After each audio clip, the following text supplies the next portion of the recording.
Have, huh? Alright, a quick announcement. Next Saturday, I won't be around. Correct? So please join the Tuesday or the Friday class. If you can't join for whatever reasons, okay, please let me know. Yeah? Okay, so the Tuesday class will happen at... Oh, see? Just what I mentioned, someone covering. Nas, please turn webcam. Yes, yep. Okay, thanks for joining me. As I was saying, next Saturday, there will be no class.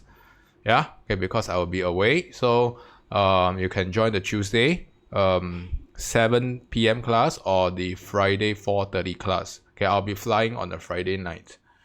Yeah, if you can't join for whatever reasons, okay, I ought to be informed and I'll relay further instructions.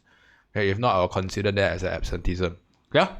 Alright, so with that, okay, I will kickstart today's session. Okay, so let's do a quick recap. Right? Okay, so what have we learned last week? Let's quickly type out, okay, what have we learned last week? Nino, you're new. Okay, so probably I will catch up with you privately. But the rest who have been with me since last week, yeah, or probably since start of the year. Okay, what was covered last week? Without looking at the notes, of course. Quickly type out, please. Thanks, Elijah. We have... What is KPA? What's KPA? It's the typo. Okay, we learned about balance of payment. Okay, so we are concerned about the receipts, okay, and the payment, okay, between two countries, right? And balance of payment, there are a few accounts. So most of you all brought up current account. Okay, and current account we have CA, capital and financial account, KFA. It's a bit long, huh? And what did I mention about the current account, which is the most important account of the two, sorry. Or rather, what is a sub account that is going to be the most important in current account? Let me rephrase that. I realized that I wasn't asking the right question. 3 words. Under current account, which one is the most important?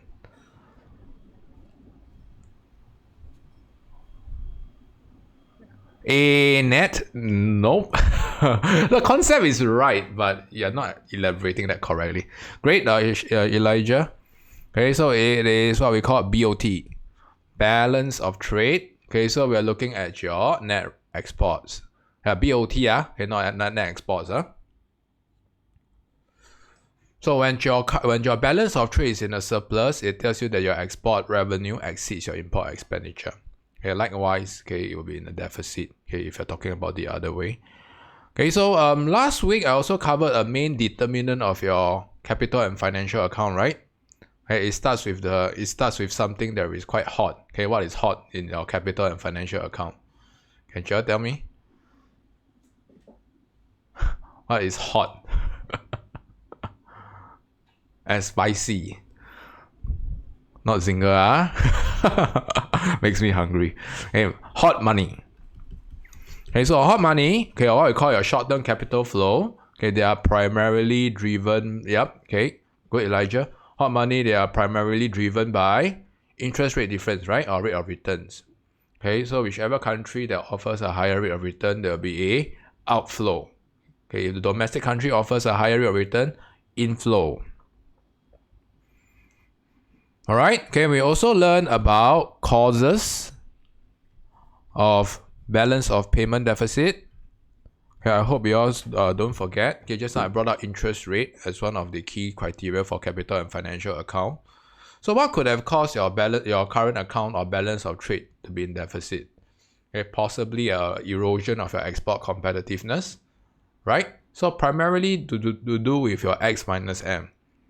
Or it could be protectionist measures as in place, okay, or there are sanctions against your country, like what's happening in Russia now. Then we will have a current account or balance of trade deficit. And we also are concerned about consequences of balance of payment deficit, okay, as well as surplus. I'm so sorry, today we don't have time to play game. Okay, I was toying with the idea, or rather actually I played with the Tuesday group and I realized that we ended at 9:30, so it's not a good time to play game today. Okay, but if you have chance, we play the Kahoot right after, can? Okay, but not before. It depends on how fast you all are, how cooperative you are. Okay, by answering questions and helping me. Okay, so this is a very quick breakdown of what we have covered last week. Okay, so for the viewers out there, okay, if you are watching this, okay, make sure you check out the earlier clip on balance of payment. Okay, I'll attach the card above. Okay, I hope you guys will catch up on that on yourself if you missed that out. So with this, I'm going to move on to today's topic. Right, so today's topic we'll have two topics. Okay, these two are what we call sisters topic.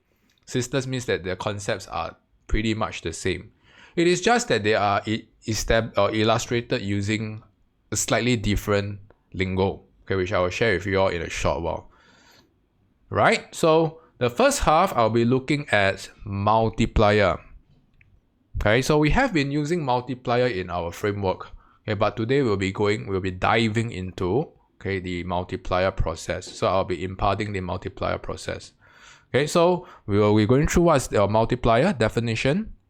Okay, I'll go on with a diagram illustration of the multiplier, and I will show you why is it important that we are studying multiplier. Item 3, okay, will be tested today. Components and assumption of multiplier process. Okay, so we'll be going through what are the components, okay, of your multiplier, okay, which is your marginal propensity to withdraw, okay, and some of the assumptions for the multiplier process to happen. Factors affecting size of multiplier is a pretty common essay question. It's not difficult, but it requires you to look into the 3 components of your marginal propensity to withdraw. Okay, after that, okay, we'll go for a time practice and we'll go for a break. Okay, today I won't be guiding you guys through. Okay, whatever that I will be covering will be the essay question. Okay, the second half we'll be looking at circular flow, definition of circular flow. I want to make a disclaimer. Circular flow among the two is always the hardest one. And all my second year students and my private candidates find circular flow the most hardest, or the hardest, not most hardest, hardest to understand. So I would like you all to pay extra attention, because when circular flow questions are tested, it's either you can do or you can't. Okay, there's no way you can BS your way out. Okay, circular flow, put a star there. Diagram illustration of circular flow. Okay, you need to draw circular flow. Some of the schools tell me no need to draw. Okay, that's what I consider nonsense. But anyway, okay, if your school tell you don't draw, you're probably not in a good school to start with. So please draw, very important. Must know how to draw, and it has to look circular. All right. Components and assumption of circular flow. Okay, I will state what is the slight difference between multiplier process and circular flow, and we'll go on with time practice after that. Okay, is everyone clear about the flow today? So expected ending will be at 4 p.m. sharp. Yeah, I hope I won't. If any time earlier, then we play the balance of payment quiz. Okay, so with that, okay, I would like you all to look at your notes, page 164, everyone. Okay, 164 is at the back. Okay, so this is the definition for multiplier. Alright, so at the point of printing, okay, there is a slight typo, or rather, there is a typo that I'm not proud of. Alright, so it's not consumption alone. We'll strike this out and put expenditure, autonomous expenditure. So I'd just like to have a quick show of hands or words. Okay, have your school used the concept of autonomous? Yes or no? Type it out. If you have heard this, yes. If not, no. Very clear cut. It's a yes/no question. No for some. Yes.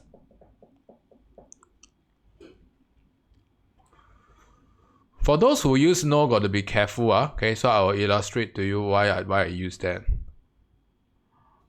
Those who are schoolers, stick with me. Okay, you have this a yes. Okay, so most no, wait, yes. Alright, so most yes, okay, a couple no. Half yes, half no. So now let's look at the multiplier concept. It measures how much a real national income changed due to an initial change in your autonomous spending. Okay, so I'm just going to quickly pen this down. Today we are going to learn this important concept. So your change in your real national income, okay, is equivalent to, so in a nutshell, this is what it means. Your change in your national income is equivalent to your multiplier size multiplied by change in your AD. Okay, so I put change or the delta sign to show that it can go up or down.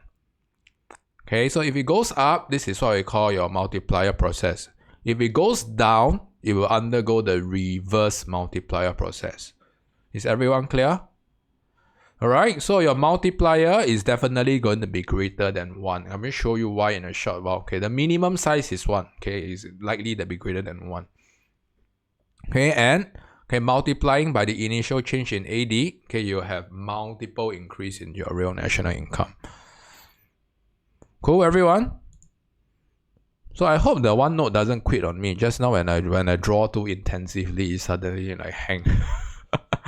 Yes, okay, so please take down notes, huh? So I intend to bring in the diagram illustration first. So please join me in this drawing activity. You want to draw it somewhere. Okay? So this is your AS. So whenever you illustrate multiplier, make sure it starts at the Keynesian region.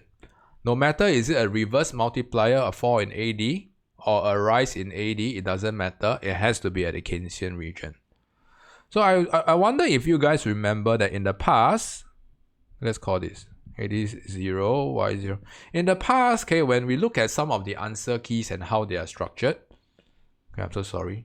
Maybe I tilt this a little bit down. Okay, we make sure you label your axis. I'm going to scroll a bit down. Okay, I'm not sure whether you guys still recall in the past, okay, when we draw our ADAS diagram, okay, I always show you these few things. Increase in AD from AD0 to AD0 prime. Then it will lead to, I'm just going to change a few colors.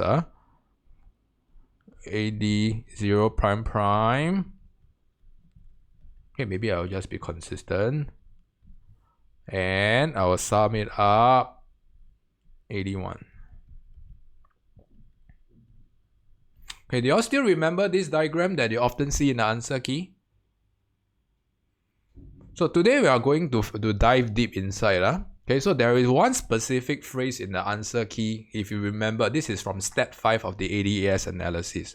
It tells you that undergoing through the multiplier process, okay, with multiple rounds of spending and respending, okay, this will lead to a multiple increase in income. So today our emphasis is to work on the extent of your AD increasing. So to sum up, let me repeat. Okay, we are concerned about the extent of your AD increasing as a size of your multiplier. Okay, so two key concepts. Number one is the extent of your extent of your AD increasing. Number two, remember just now I used the concept of autonomous. Okay, what is the opposite of autonomous for those who know?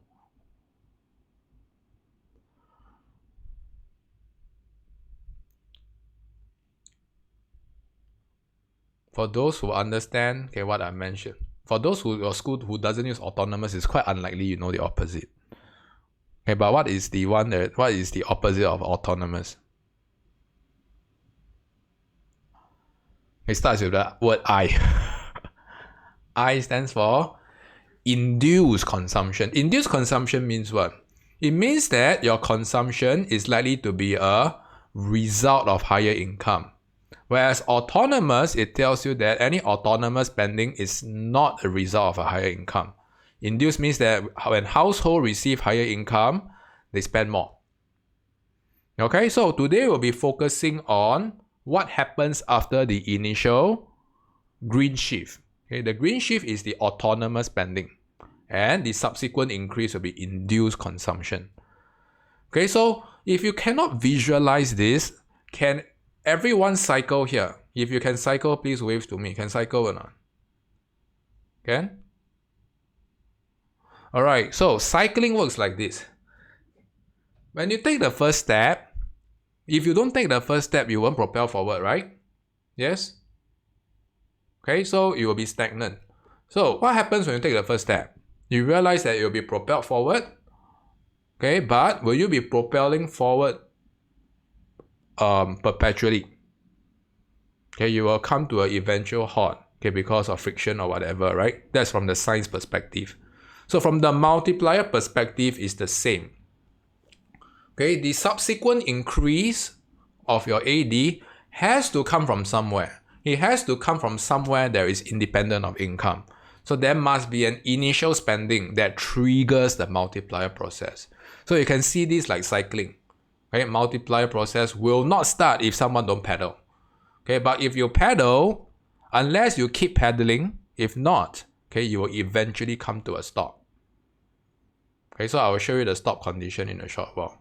So far, is everyone clear or have a good rough idea of what multiplier process is? So when you study these, don't study like, come in here, go out there, yeah? Okay, so you have to understand why is that so. And why are governments concerned about size of multiplier? All right. So having said that, we'll revisit this diagram. Okay, we will come back later on. Okay, so I'm going to show you, okay, what are some of the components that we need to know about multiplier.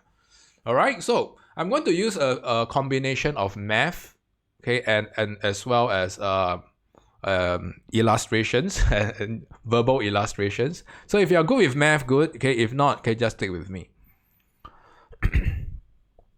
All right, so your size of your multiplier, normally we call this K. Okay, so remember your multiplier actually measures how much your AD is going to shift to the right after the initial spending. Okay, so if your size of a multiplier is small, the extent of your AD shifting to the right or to the left after the initial spending will be lesser. Okay, so we are concerned about what happens after the initial spending. All right, so the size of a multiplier, can anybody tell me what is it inversely related to? You all still remember? Yes, okay, but it's not complete, Elijah. It's not complete. Right, so we are concerned about your marginal propensity to withdraw. So I'm going to list down, okay, all the things that you need to know before we hop into the definitions part. Okay, so in a two-sector economy, okay, your marginal propensity to withdraw is equals to marginal propensity to save, two-sector. I don't know why my dog is scratching on the door, okay, but I am determined not to let her in. I want to focus on this. Okay, so God bless me. Okay, three-sector.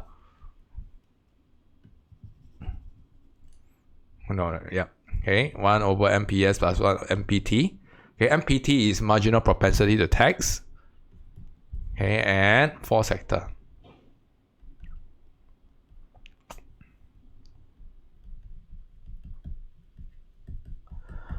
PM, okay, your marginal propensity to import. Okay, so I just state this first. Okay, let's look at, okay, the page 62 and 164. Okay, I can't recall what page 62 wants me to do. Yep. Okay, so this is your size of your multiplier. Okay, and these are the components: MPS, MPT, and MPM. Okay, so all these will be repeating in your circular flow. Okay, but I want to go into the definitions part to show you how does it work. Oh yes, and one more thing. Okay, I'll show you how to convert this to MPC. Right?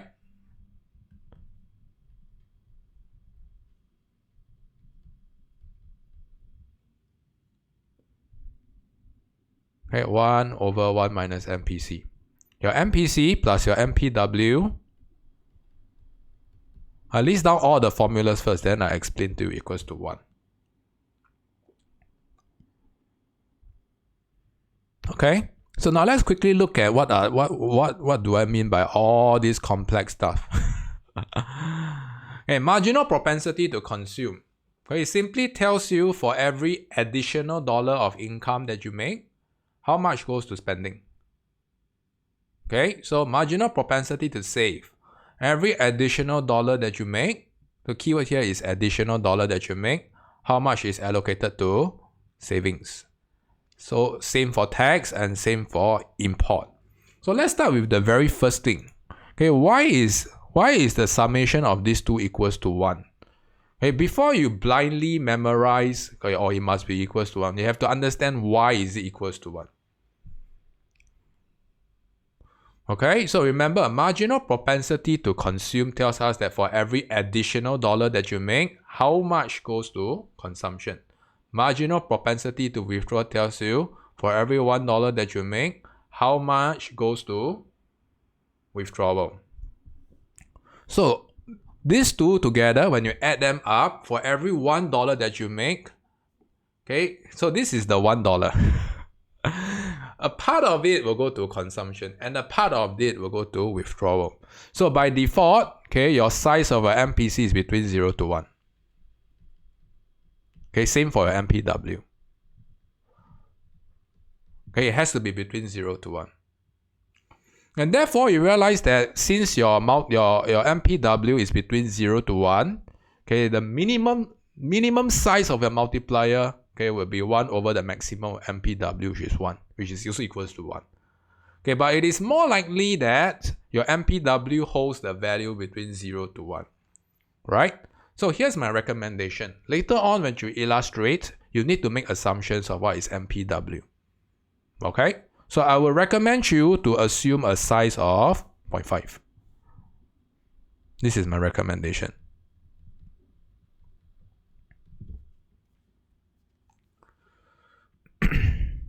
So in a nutshell, it tells you that the combination, for every $1, the combination of your consumption and your withdrawal for that dollar must add up to be $1. Yeah, so you cannot be, the MPC plus MPW cannot exceed 1 is because the maximum that you make for additional 1 is $1. Okay, so you cannot be overspending beyond $1. Okay, so this is the whole idea behind that. Okay, so I would recommend you to use a size of MPW equals to 0.5. So now, okay, what are the components of withdrawal? Remember in step 5 I've mentioned, okay, multiple rounds of spending and respending. Do you all recall this phrase? Okay, it tells us that when the economy is spending and respending, it will lead to multiple income, multiple rise or multiple fall in your income. So whatever there is not spent is going to leak out as withdrawal, and is going to dampen your subsequent increase in your AD because it's not spent. So ideally, everything goes, you plow back everything, you're going to spend everything, but it doesn't work like this. Okay, so we're going to look at the 3 components of your withdrawal. Okay, so we have marginal propensity to save in a 2-sector economy. So whatever that you don't consume, you put it in the bank, you save it up. Okay, so this is what I call savings. In a 3-sector economy, whatever that you don't consume is either going to be is going to leak out as a form of savings, or is going to be taxed by the government. Right? And in a 4-sector economy, whatever that is not consumed for the additional dollar that you make, okay, is going to, a portion of it is going to be allocated to savings, taxation, and you're going to buy foreign import. Remember, a foreign import is not circulated domestically. That's why it's a form of leakage. Okay, so whenever you have exceedingly high level of withdrawal or leakages, it will suppress your multiplier size because it prevents spending and respending from happening. Okay, likewise, okay, if you have an exceedingly low value of MPW, it means that, okay, you're encouraging spending and respending to happen. MPC value will be high. Okay, and when the MPC value is high, okay, then you have a high multiplier size. So far, is everyone following me? So I would like you all to make the assumptions later. Okay, your MPW, okay, is 0.5. Up to you to assume how many economy sectors you want based on the question. Okay, so if you assume a 4-sector economy, okay, I would recommend you to make further assumptions of all this. Okay, it has to add up to 0.5. Okay, so it can be 0.1, 0.1, 0.2, 0.2. So why is 0.5?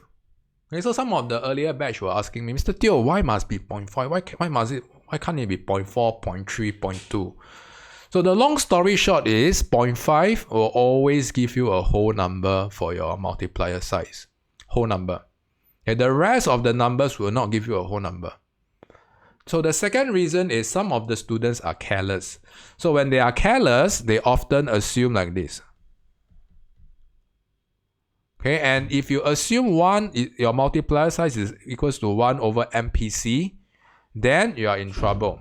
Okay, because it is 1 minus MPC. So if you assume to be 0.5, it just so happens that even if you use the wrong formula, you will still get the correct multiplier size. Okay, so these are some of the things that I encourage you to experiment on yourself. So now I would like you all to quickly tell me what is the size of the multiplier. Okay, when your MPW is 0.5. Okay, what is the size of your K?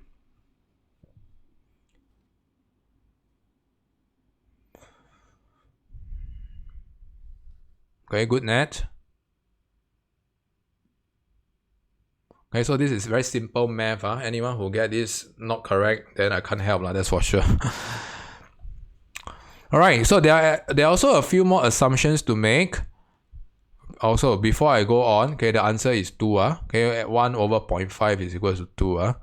Okay, so whenever you're confronted with a multiplier question, okay, you got to assume spare capacity. Okay, assuming that there is spare capacity. Is everyone clear so far? These are the few key basic assumptions that you need. So later on in your practice question, okay, you are expected to use figures, okay, to illustrate the effects on your multiplier.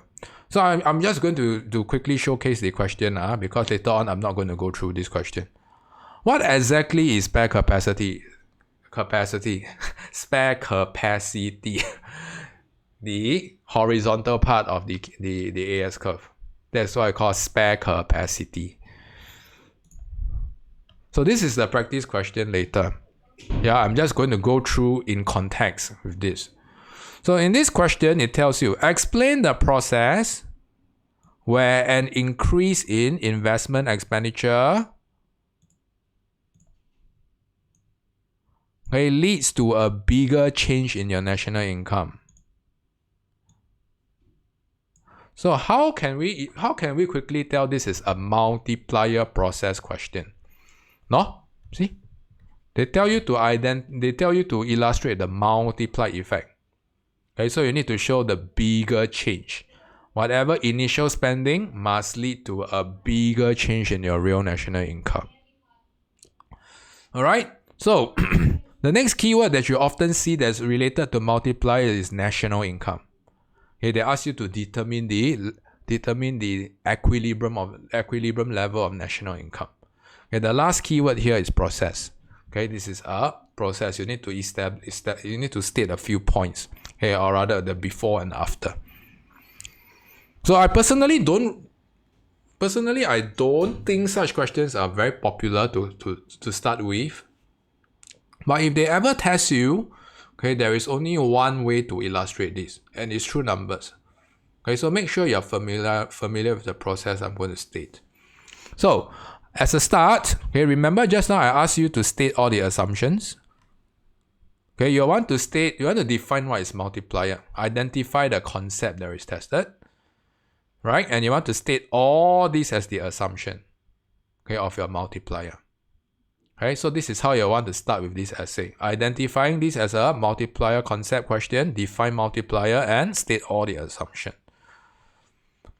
Okay, up to you to state how many sector economy. If you state 2 sector economy, then you don't need MPT and MPM. Okay, so up to you. But some of the questions, okay, is very clear cut that you need 4 sector, especially when they tell you there's presence of net exports. Okay, so as a rule of thumb, if you don't know how many sector to use, just always stick to 4 sector. Okay, or stick to this set of figures here. You won't get wrong. Okay, you won't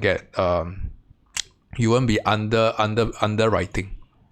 So now I'm going to use all this to illustrate this process. So remember just now, okay, you're supposed to relate investment expenditure to autonomous spending. Okay, so the initial spending will kickstart the multiplier process. So you need to put them in words. Okay, so your first body paragraph, you need to illustrate the effects of autonomous spending. I call this AE. Alright, so for instance, Okay, we assume that there's an increase in $100 of investment. $100. Right? So how is this $100 going to be put into work? So we see that when there is an increase in investment expenditure of $100, okay, this will lead to what? An unplanned inventory depletion of your stocks, right? Unplanned inventory depletion. And what do producers need to do? Okay, producers realize that their stocks are going down. Okay, they will need to step up on their production. And this will lead to higher derived demand for labor. Do you all find this familiar? All these are plucked from the ADAS process. Yes? But how are we going to extend from here using figures? So you realize that as a result of higher derived demand for labor, this will lead to higher household income. Why? Because labor comes from a household, right? So the producers will have to allocate resources to hire additional household. So how much is your household income going to go? Okay, it's going to increase by the exact same amount, okay, of $100.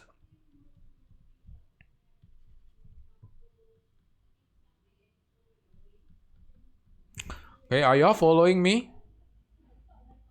So out of this $100, you realize that there's an increase in household income by $100, right?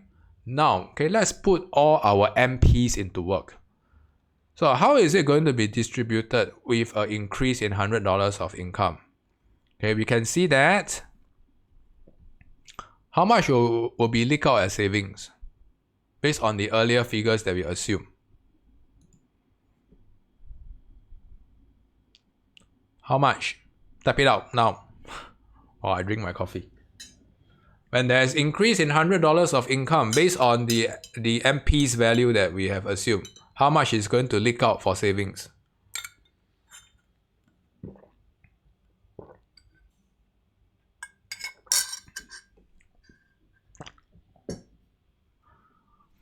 MPS is 0.1. Okay, so for every $1 that you make, okay, 0.1 goes to savings. So if it's $100, you multiply by 0.1, okay, you should get $10. Okay, $10 goes out to savings. Okay, remaining $20, okay, goes out as taxes. $20 goes out as imports, and the remaining how much? How much is remaining? Where does the remaining goes to? Remaining $50 goes to where?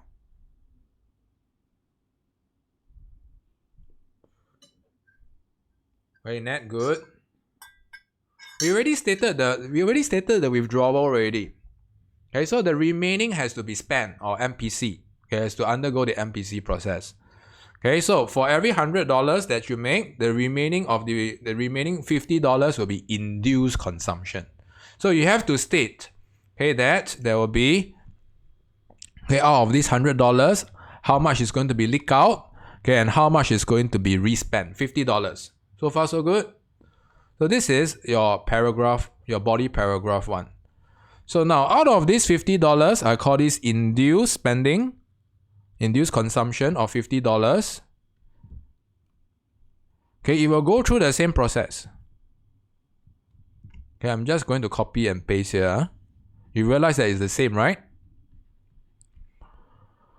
So what we are illustrating here, okay, is the process from AD0 prime to AD0 prime prime. Okay, so this is what we call induced spending, induced consumption of $50. So when households spend the remaining $50, okay, this will lead to another round of unplanned inventory depletion, another round of higher production, another round of higher derived demand for labor, and another round of higher household income that goes up by $50. Okay, and we can work out the same. You realize that when this amount of induced consumption turns into someone's income by the same amount, then we can break it up into these 4 parts again, right? How much is going to go out as savings? How much is going to go out as imports? Okay, I'm so sorry, my head. Is my head blocking? Okay, I'm going to draw a longer arrow. How much is going to go out as taxes? And how much is going to be respent? Now, I want you all to work out the figures based on an increase in $50.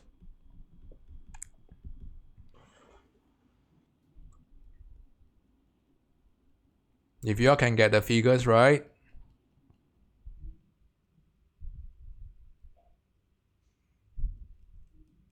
remember, a multiplier is all about numbers, huh?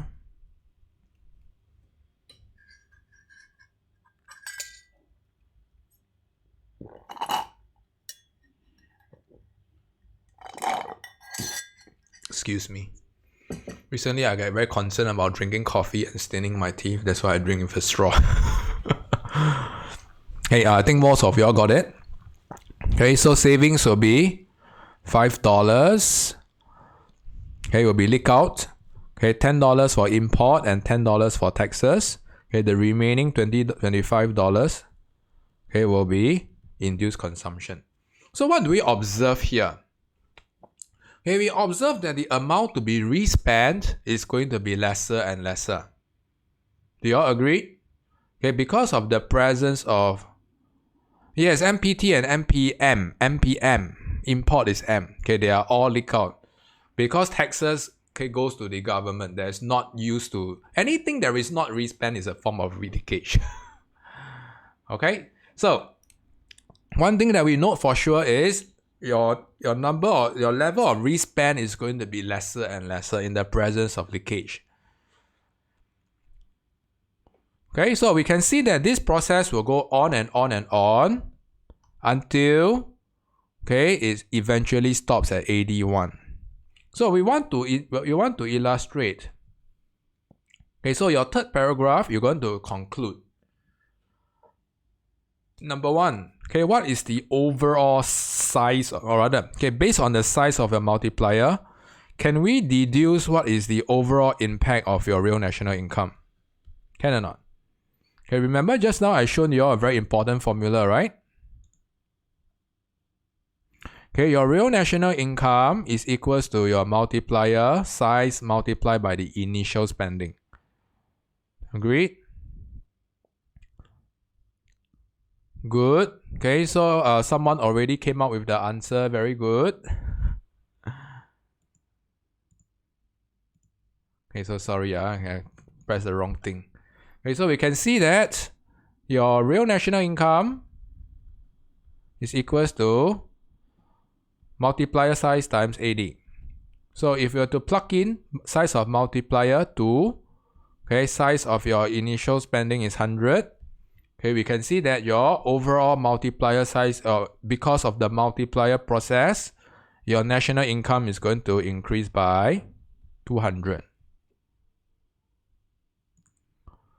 Alright, so you're supposed to illustrate what happens, okay, as a result, okay, of the you need to show the magnifying effect. Alright, and there's another important stop condition. Okay, the stop condition for the multiplier process to come to a stop, okay, is that your summation of all your withdrawals, okay, is equals to your initial spending. Okay, so this is the stop condition where your multiplier process will come to an end.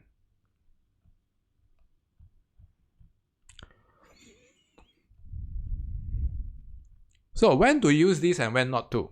Okay, I'm going to quickly run through, okay, what are some of the rules.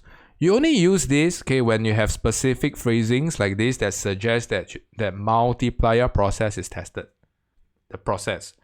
If the question is not asking about process, they're asking about macro goals, macro objectives, then don't use this because you're not answering the question. In fact, you're over answering. Right? So this is a process-based question. So you need to elaborate on the autonomous spending and the induced consumption and the end goal. Okay, these are the three things that you need to work on. If not, never use this. Is everyone clear? Next, okay, I am going to move on to size of your factors that affecting size of your multiplier. Everyone, okay, please look at page 63. Okay, page 63. Where's page 63? Here.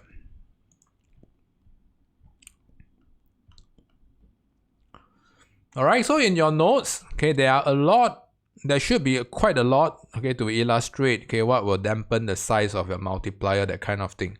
Okay, so concepts that are related to size of a multiplier and to study together, you always study together with fiscal policy. Okay, these two are brother and sisters. Okay, so fiscal policy, there will be a very specific limitation that you can use called size of multiplier. Okay, so this is what you want to illustrate.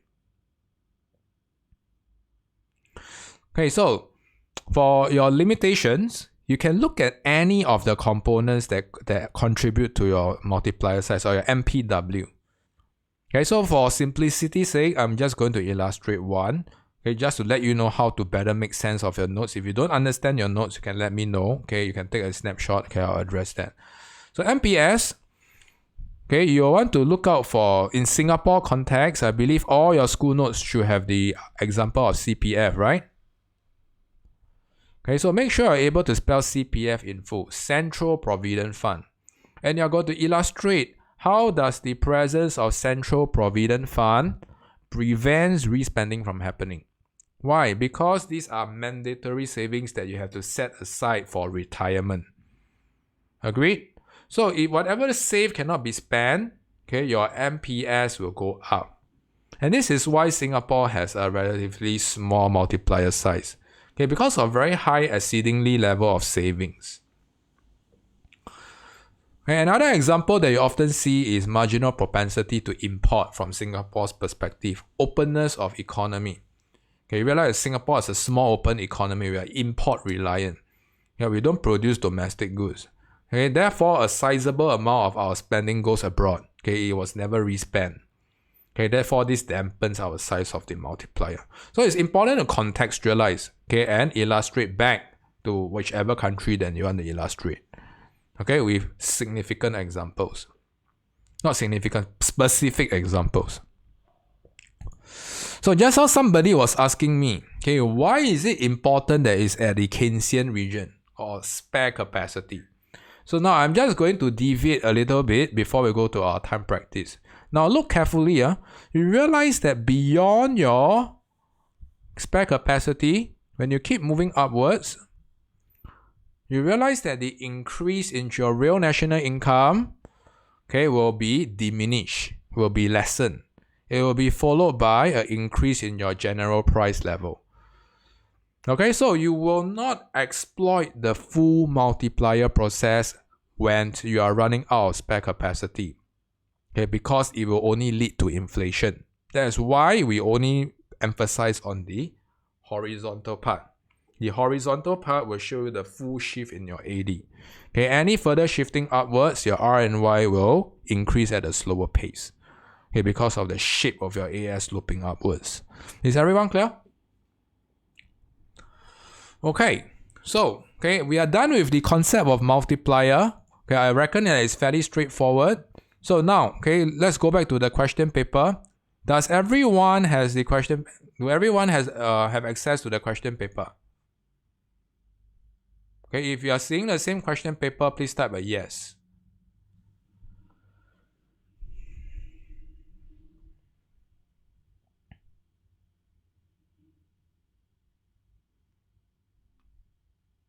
Okay, don't look at the H1, look at the H2 side.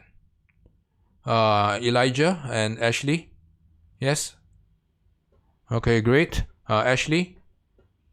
Great. All of you are saying the same question paper. So you have exactly 17 minutes, to finish this. No more, no less. So stick to what we have discussed earlier on. Introduction paragraph, define what is multiplier size along with all the key assumptions and your MPs. Okay, body paragraph, you start with your autonomous spending, followed by induced spending, lastly the outcome. Okay, it has to be in full. Okay, best paired with a diagram. Okay, so with that, okay, I will start 17 minutes and let's go.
Alright, time's up, stop writing. So once you're ready, please turn on your webcam and we will go through the answers together. Make sure you have a correction pen that you have with you. I have also activated the answer key for this essay question. So I just like to quickly touch, your submission timing is by 4:30. Later on, we have one more practice question called the circular flow. Make sure you combine both answers into one single PDF and attach. Okay, do your corrections, submit by 4:30. Yeah? Anything later will be given 0 and not be marked. So with this, let's look at the answers, right? So let's verify how far have we stuck to the outline that I have given you earlier on. Okay, if not, if you have followed the outline, you won't go very far. Okay, so let's start with a definition of investment expenditure. Real national income. If you don't have these two, I don't think it's punishable by death. Okay, it's good to have, but at least you must have the multiplier. And these are the assumptions that you would like to insert. So I'm going to show you what happens if you deviate from what we have discussed. If you didn't use MPW equals to 0.5, okay, you will start to see a very weird number later on for your size of the multiplier. So for this case, I chose 0.4, okay, to show you the example. And the other thing that I've chosen to illustrate is a two-sector economy. Okay, so this is significantly easier, okay, but you also need to identify the conditions to use two-sector. It's not usable for most of the cases because it's an oversimplified one. Yeah, so if you start with a four-sector economy with government and with the net export sector, I think that's also a equally good approach. Okay, if not, it's a better one. Okay, you can stick to that. Right? So with this, okay, let's kickstart the entire process. So spare capacity, constant price level, which also implies spare capacity. Constant technology level means that there is no change in your aggregate supply. Okay, and these are some of the figures that you should assume. And with that, let's look at the effects on the autonomous expenditure. Okay, so the economy is at E0. Okay, let's look at this, E0. Okay, I'm going to spend $100 on capital goods. Okay, investment expenditure on capital goods will lead to an outward shift in your AD. So you can see that these are the few things that you often see in the ADAS process. Unplanned inventory depletion or disaccumulation. These two terms are used interchangeably. Disaccumulation and depletion can be used interchangeably. And okay, you realize that this will lead to a higher household income of $100. And as firms are required to hire additional labor, derived demand for labor goes up. Okay, so the initial from AD0 to AD1 is $100. Make sure you use numbers here. Very important to use numbers. So with an increase in household income of $100, following the MPC, it means that $60 will be induced to spend and the remaining $40 goes out as leakages. Okay, so check your figures whether they are there. So this is the first body paragraph of autonomous spending. Okay, you will stop at the leakages. Okay, the second body paragraph is the induced consumption. So there will be induced spending of $60. This leads to a further increase in your unplanned inventory depletion. When household receive $60, they will spend more. They will spend $60 more. Okay, this will lead to higher demand for goods and services, employing more factor of production, and higher household income of $60. Right? So the induced consumption will convert into income for a household of $60. So you can repeat the cycle again. You can relate to how much is going to be induced, is going to be spent as an induced consumption and how much is going to be leaked out. Okay, so if you want to talk about the leakage as of $24, sure. Alright, so you want to illustrate the stop. Okay, when will the process stop? The process will stop when all your leakages, all your withdrawals equals to your initial spending. And like I've said, if you deviate from 0.5, okay, this is the size of the multiplier that you get. Okay, so it's going to be slightly a bit off. It's not going to be it's not going to look pretty, but you still get the job done. Okay, and you have to illustrate the multiple or multiply effect on your real national income. Okay, so this is the magnifying process of 250. Okay, for the initial spending of $100. Alright. Only require MPC and MPS if you assume 2 sector. Right? If you assume 4 sector, then you need MPT and MPM. Yeah, so I assume 2 sector here. But if you all want, you all can stick to what I've covered in the outline, 4 sector. Okay, that is safer. Okay, so the first illustration, okay, let's look at Marcus' report. Okay, so the Keynesian cross diagram has been removed from the syllabus, so please don't use that. Numerical value, some of the schools use table form to illustrate multiplier process. Also can. Okay, table form. Don't know which school use table form. Okay, but personally, I like multiple shift in your AD. Okay, numerical values must be used in order to illustrate the multiply effect. Okay, if not, it will be kept at L2. Okay, on the horizontal, what did I put vertical? Horizontal. Yeah, you need to illustrate your multiplier process on the horizontal part of the AS curve. Horizontal. Yeah? It's straight line. So with this, okay, let's go for a quick break. When we are back, we'll follow up with circular flow. Okay, so the faster you come back, the faster you can kickstart with circular flow and end on time. Thanks. Any questions, stay back and ask. Thank you.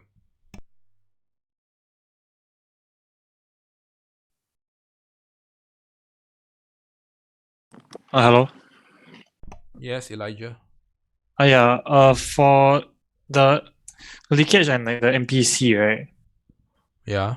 The lower the leakage, the higher the multiplier, is it? Yeah lah. Cause 1 over MP, like all the factors that Yeah lah. cause the leakage. Yeah lah. Yeah, okay. Hmm. Okay, can. Thank you.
Alright, for the rest, okay, when you are back, okay, please turn on your webcam. Thank you.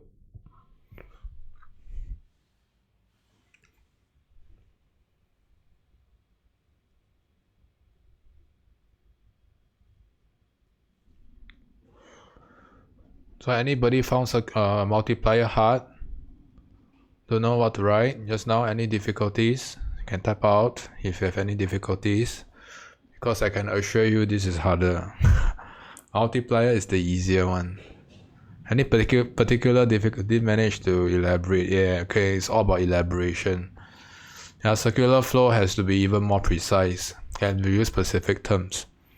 Okay, so when you're ready, we'll kickstart with circular flow, okay, and then we'll call it a day already. Yeah. Okay, so for circular flow, okay, let's kickstart. Let's look at page. What's better than, yeah, okay, definitely could work on definitions and assumptions. Yeah, keep working on your essay response. Any more things that you'd like to let me know about the multiplier, you can key this into the group chat, okay, so I can pick up, can share with whoever that's watching this. Circular flow, okay, let's look at page 61. Right, so circular flow, the first thing that you need to know is circular flow must be circle. That's why it's called circular flow. I have a lot of J2s, a lot of past students, a lot of past private candidates. Whenever they test circular flow, use AD and AS. Okay, I tell you, if you use AD and AS, I will fail you. Okay, I will not grade your script. It has to be circular flow. Alright, so circular flow. Okay, later on I will show you the diagram. I believe most of you all have actually uncovered this in school. Okay, so I'll just quickly touch on the diagram later on. But, okay, definition. So we are concerned about the spending and income that circulates around the economy and how your national income achieves equilibrium or changes. So there are two components in your circular flow. Okay, so the difference between circular flow and multiplier, the terms that we use, okay, they are sometimes you see them in circular flow, sometimes you use them interchangeably. Okay, but for circular flow, okay, we are more concerned about these two. Injection and withdrawal. Okay, we are concerned about the relationship of injections and withdrawal and how it affects, okay, how it affects your real national income. Okay, so I'm going to state a few things here. Okay, your injections we normally state it as a J. Your withdrawal is a W. Make sure you spell it out. Later on, I will illustrate what are the components of injection and withdrawal. Okay, so we normally start the essay by stating the equilibrium condition. Okay, so your equilibrium condition happens when injection equals to withdrawal. You must state this, okay, before you proceed on with the essay.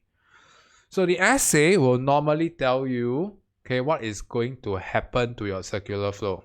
Okay, so things to look out for is the level of injection. The level of injection will affect your level of withdrawal.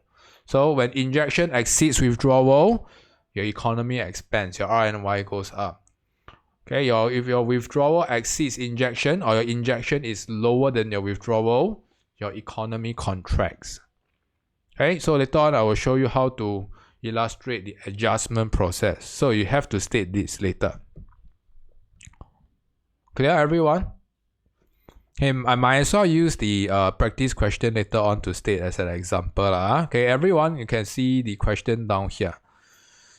Okay, explain how a global recession would affect the circular flow in an economy. Yeah, so this question requires you to use circular flow. Don't use multiplier process. Don't use ADS. Okay, so next, okay, you want to talk about, okay, what is global recession? Later on, we'll relate global recession to circular flow. Alright? I think someone accidentally disconnects. Did someone disconnected? Okay, don't. Sure. Okay, but anyway. Okay, let's get started. So the diagram illustration, everyone. Okay, let's look at page 60.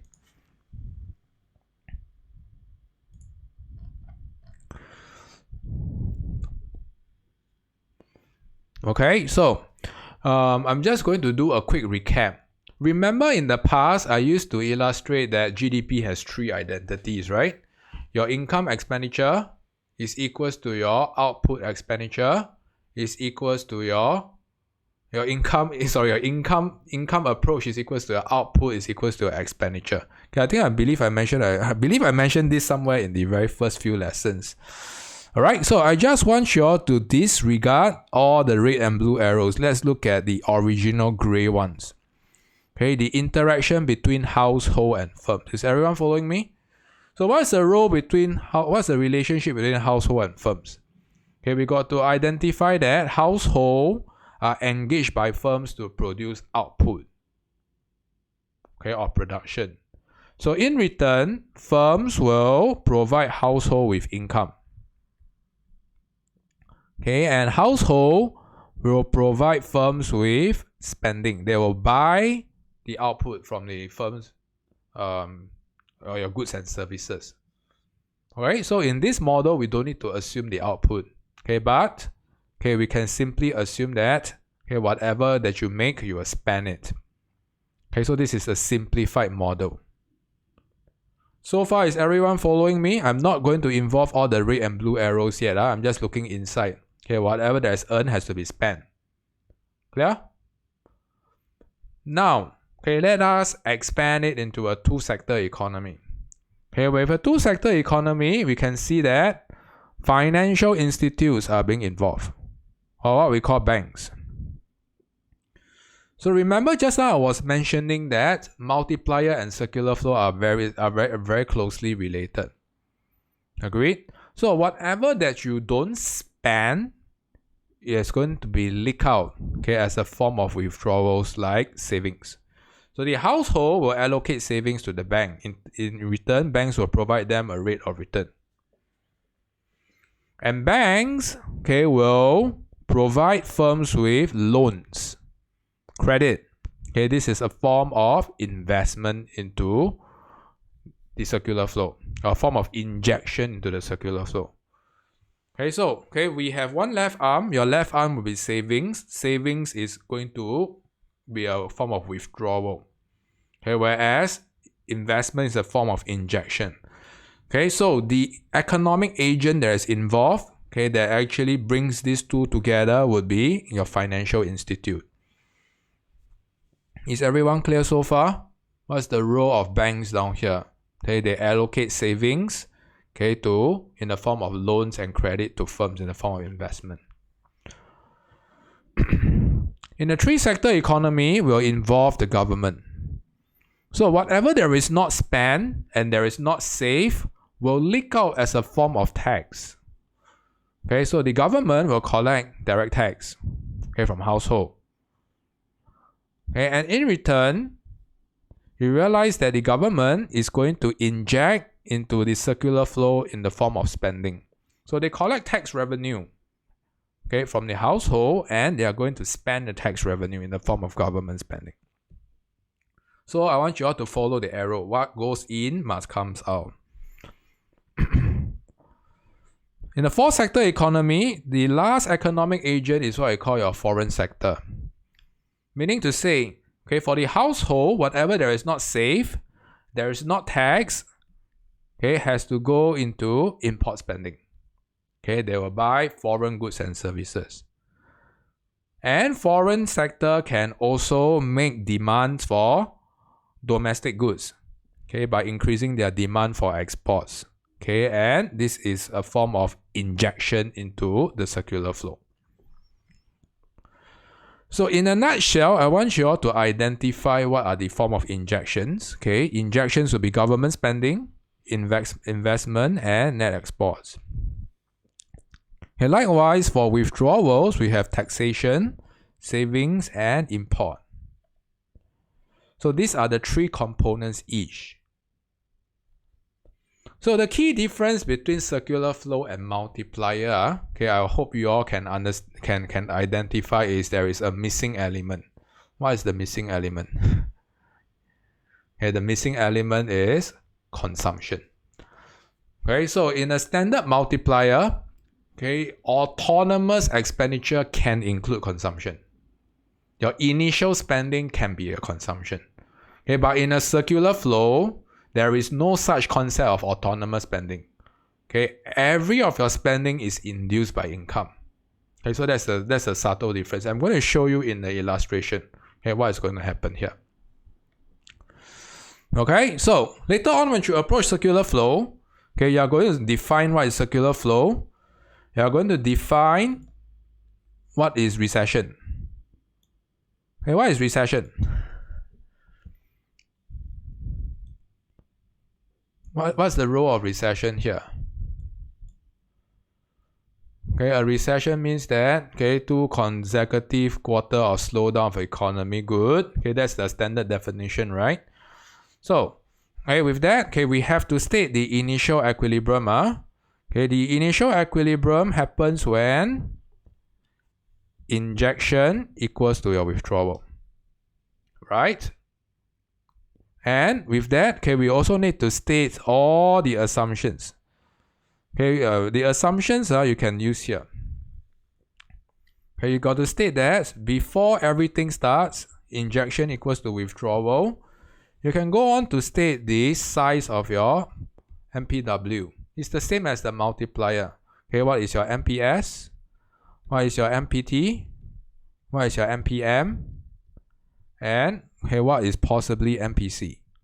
The only thing that you don't need is to calculate the multiplier size because it's irrelevant here. Okay, you do not need to find out the equilibrium change in your real national income, okay, through the circular flow. Okay, so all these assumptions needs to be there. Okay, and you need to state that initially the economy is in equilibrium. Now, okay, with a recession, what is going to happen? How is it going to affect your circular flow? Can anybody tell me? Okay, so when there's a recession, someone brought up lesser injection. How does lesser injection comes into the picture? Okay, let's work it out. Maybe which component of injection will be affected?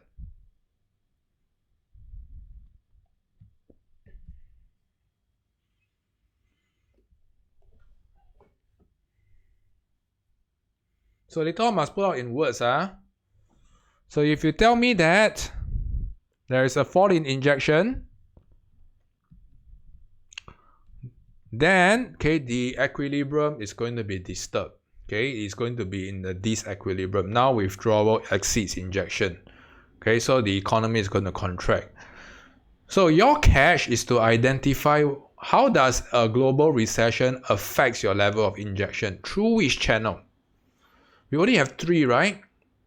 So how does a recession affect investment? Maybe Natalie, would you like to try? Unmute yourself.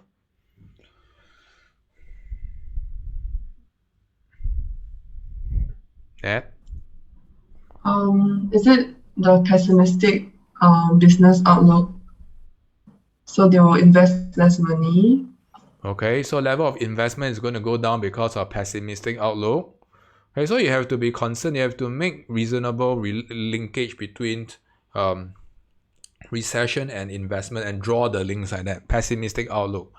Okay, what about the other 2 components? Export revenue. You realize that when there's a global recession, what is going to happen to demand for exports, demand for domestic exports? Okay, because of a global recession, foreign income will go down, right? Foreign purchasing power will go down, right? And foreign demand for exports, okay, is going to go down. So domestically, there will be a fall in demand for exports. So cumulatively, these 2 will go down. Right? Make sure you draw the links later. You cannot afford to be vague. Government spending, you can afford to keep silent. Okay, but what is a reasonable assumption for government spending? Okay, will government spending go down in a recession? Okay, it's quite unlikely, right? Government spending normally goes counter-cyclical. So government will try to reflate the economy. Okay, but in this case, we can afford to keep it silent if you don't know how to elaborate on that. So you need numerical examples. So cumulatively, the fall in injection will be, let's say, $100. So I'm going to show you how is it similar to the multiplier process.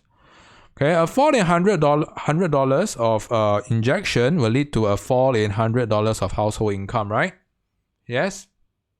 Okay, through the unplanned inventory accumulation, Okay, producers, okay, will produce lesser goods and services. They'll hire lesser household. They'll fire some household. Yeah, then this will lead to a fall in $100 of income. What's going to happen next?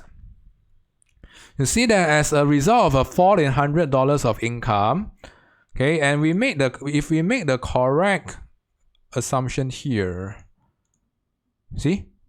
Okay, what is your MPS? What is your MPT and what's your MPM? Let's assume, okay, all these values to be the same. Okay, 0.1, 0.2, 0.2, okay, 0.5. Okay, we can see that the initial fall in $100 of of your injection, okay, will lead to a fall in $50 of your marginal propensity, or rather your marginal propensity to consume is 0.5. So if an initial fall in $100, the fall in the expenditure will be $50. Okay, and there will be a subsequent fall in your savings, taxation, and import. Okay, so you can use the figure 100 multiplied by 0.1, 0.2, 0.2. Okay, your number of savings that's going to be leaked out will be 4 by $10. Okay, number of import expenditure that's going to be leaked out will 4 by $20. 4 by $20. Okay, so all this summation, okay, will be the same as your income. And you're supposed to repeat the process. Okay, when there is a fall in $100 of expenditure, okay, this will lead to a fall in $50 of expenditure. This will lead to a fall in $50 of income. Okay, so it will undergo the multiplier process again. Okay, the reverse multiplier process. Okay, so you can see that with a fall in $50 of income, your number of withdrawal that is going to fall is going to be this. It's going to follow the same principles. 5, 10, 10. Okay, and the amount of expenditure that's going to fall is going to be like this. It follows exactly the same as the principles of multiplier, especially induced consumption. So you realize that, okay, this will go on and on and on, okay, until the level of injections. So you realize that the initial fall in your injections, okay, will eventually be met with a fall in your withdrawal. Do you see that?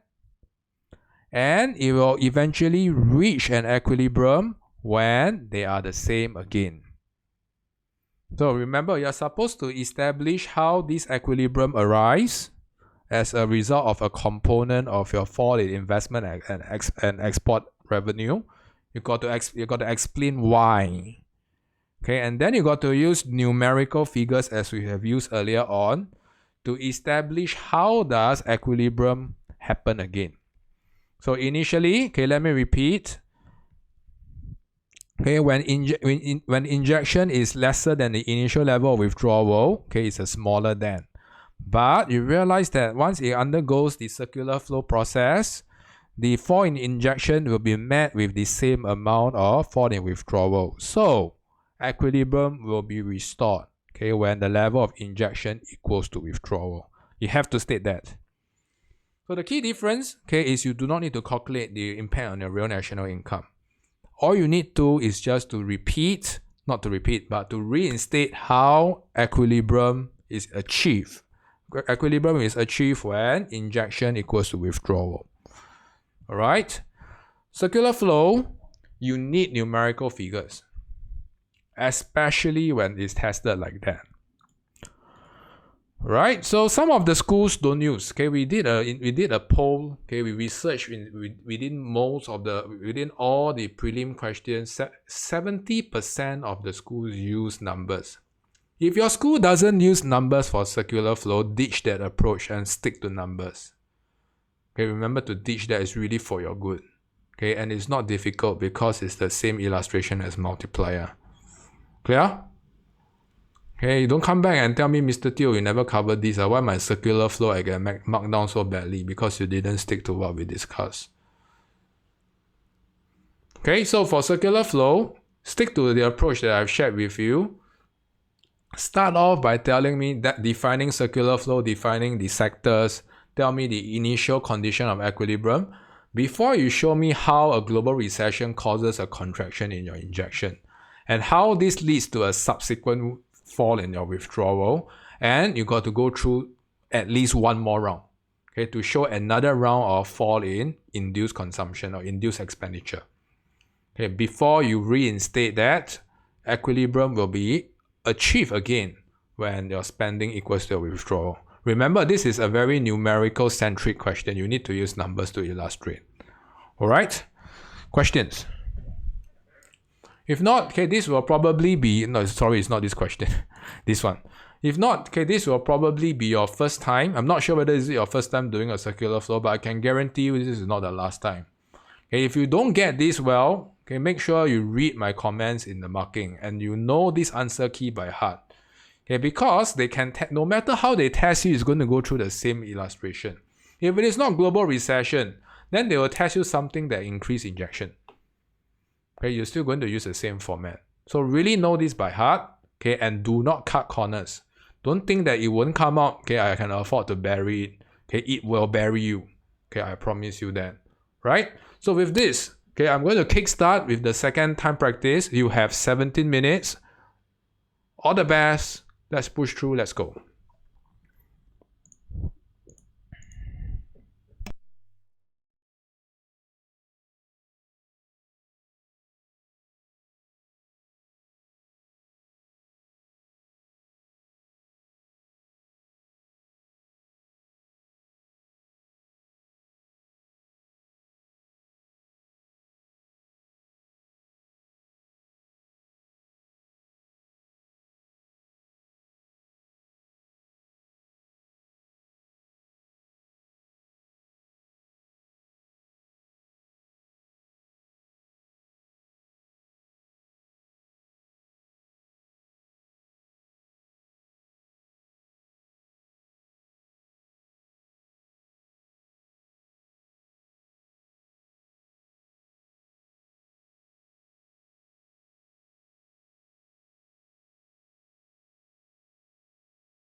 Alright, that's it. Okay, for the write-up.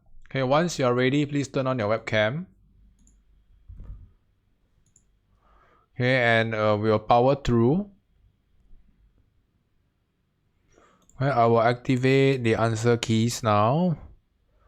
Okay, you may need to do a refresh, okay, on the LMS. Let me see. Okay, done. Okay, I'm done uploading. Okay, so you can refresh and you should see all the answer keys up there. So with that, okay, let's go through. Okay, make sure you have your green pen with you for correction purpose while I'm going through. And most of the students actually flop with this question. Okay, so I'm going to point out what are some of the common mistakes, okay, that were actually uncovered from the earlier batch. Okay, so earlier I gave you an outline already. So let's see whether how close are you guys to the outline. So check whether you have a definition for global recession. Okay, so just now somebody was typing out 2 consecutive fall of negative economic growth. Yeah, okay, it's quite close. Okay, just that the keyword is consecutive.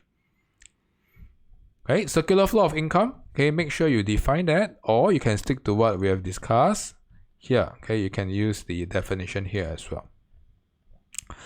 Okay, so you want to illustrate the 4-sector economy, and you want to state what are the injections and withdrawal. Of course, if you didn't state all this, I don't think it is that critical. It's always good to introduce that, and you will have to state the injection equals to withdrawal. Okay, you have to state this. This is very important. Okay, equilibrium national income happens when injection equals to withdrawal. So next, okay, you're supposed to illustrate what disturbs the equilibrium. Okay, so when there's a global recession, it will cause your injection to contract, and this will lead to your economy to contract as well. So I want you all to look out for the key terms to illustrate how does investment and net export goes down. So just now, Ned was bringing up the concept of pessimistic outlook. Okay, that works. If not, I can stick to what we have mentioned here. Okay, lower profitability or lower expected profitability from investment projects. See, pessimistic outlook is also here. Okay, and this will lead to a fall in investment.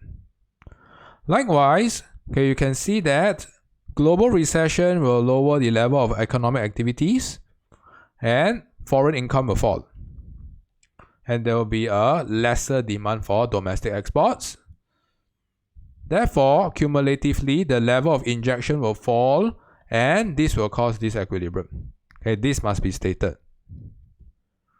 So now, since the equilibrium condition is broken, we are looking at how to fix that, and through the circular flow, eventually, okay, we'll restore the equilibrium. So the level of withdrawals must go down as well. So we are working towards there. So we realize that the next paragraph is awfully similar to multiplier process. Okay, just that we tweak around and change some few words. Okay, unplanned inventory accumulation. Instead of depletion and disaccumulation, right now there's a fall in injection. So your inventories will be accumulating at a faster rate.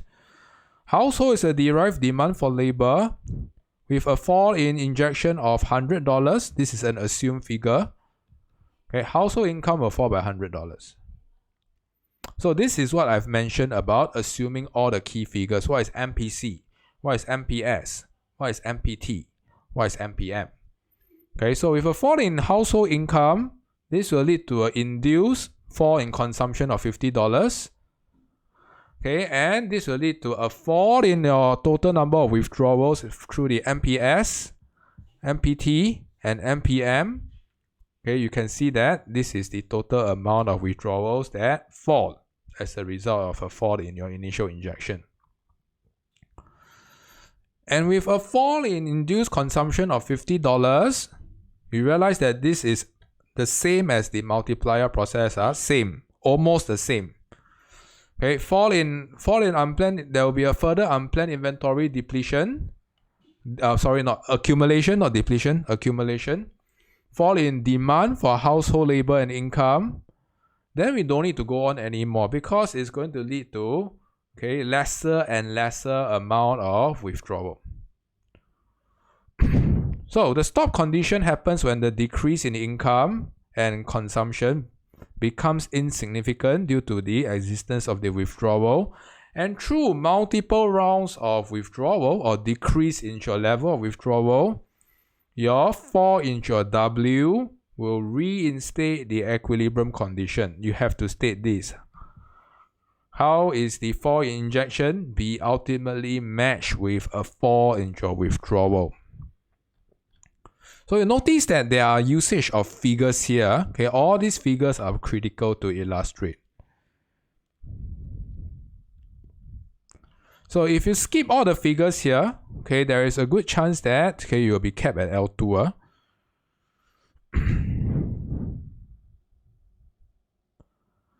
Alright, so you have to use terms such as injections and withdrawal and draw the circular flow. Some of the students ask me, must draw. Of course must draw lah. This is circular flow. Okay, don't draw AD and AS. And fourth sector economy, when do we assume it's fourth sector economy? See, the word global recession tells you what? Okay, there is foreign sector. So this is the power of making fourth sector assumptions. Okay, no matter is it multiplier or circular flow. Okay, you will not get wrong. Okay, so you need to relate how is your level of injections been affected, okay, as a result of global recession. So such questions can manifest in many ways. So if they don't want to test you on global recession, they will test you on what? Optimistic outlook, for instance. Fall in interest rate. Okay, increase in government spending. You see those? Okay, these are going to affect your circular flow as a form of injection or with increase in injection or fall in injection. Alright, so please bookmark this, especially if you realize that your answer is exceptionally different from what I have mentioned, because stick to this format and this framework. So with this, okay, I have come to the end of the lesson. Okay, so if you have any questions for me, please stay back and ask. For the viewers who do not have direct access to me, drop me a comment.